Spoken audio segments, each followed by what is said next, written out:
Hey everybody, this is Ray Schmitt coming to you live from the Jackals dressing room, and this is day one of Elmira Jackals Training Camp 2013. Such an exciting time of the year with the ECHL season just weeks away from getting underway, and here at training camp we're going to get to see the Jackals team take shape and come together for what's going to be the season opener on October 18th down in Wheeling against the Nailers. So today what we had, if you weren't able to make it down and see the morning sessions, the team was broken up into two different groups for the morning sessions. Each had about an hour's worth of time on the ice with Coach Mullins for the first time. A lot of skating, a lot of puck movement, just trying to get into the flow of things, as a lot of these players are going to be on the ice together for the first time. And it's a big group in training camp this year for the Jackals. 35 players on the training camp roster when it opened today. So it gives a lot of opportunities for the team to scrimmage, which is a great evaluation tool for Dwight Mullins and the other folks who will be here helping him to evaluate these players and put them together. So this afternoon, coming up at 4 o'clock, there will be the first inter-squad scrimmage, and it'll be a great chance to see where some of these guys are at, how they're going to be able to build some chemistry right off the bat and make a case for themselves to be on the team.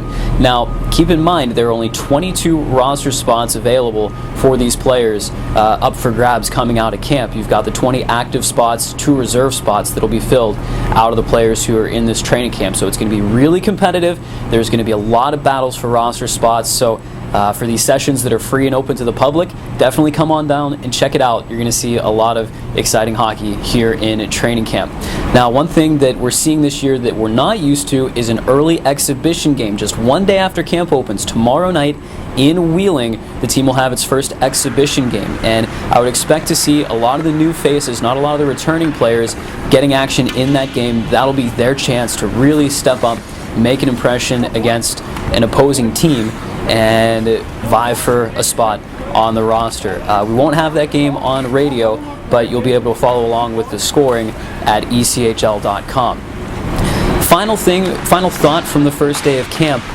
Out of the 35 players, 14 are here in a pro camp for the first time. They're true rookies experiencing a pro camp for the first time. So you're going to see a lot of energy out of those young guys. You're going to see a lot of fight, a lot of battle, trying to, again, make that impression, stand out from some of the more known and proven players on the Jackals roster right now. And we saw over the summer over a half dozen returning players from last year's team that made the playoffs. Their spots aren't guaranteed, but they are known commodities. They've played for Coach Mullins before. They've helped the team to the playoffs before. So some interesting storylines will develop for sure. So that's it for today's training camp report. We're going to have a lot more coming up over the course of the 2 weeks. So keep it right here. The Jackals social media sites, our YouTube channel. We're going to have a lot of great stuff for you as training camp unfolds. Until next time, this is Ray Schmitt saying see you later.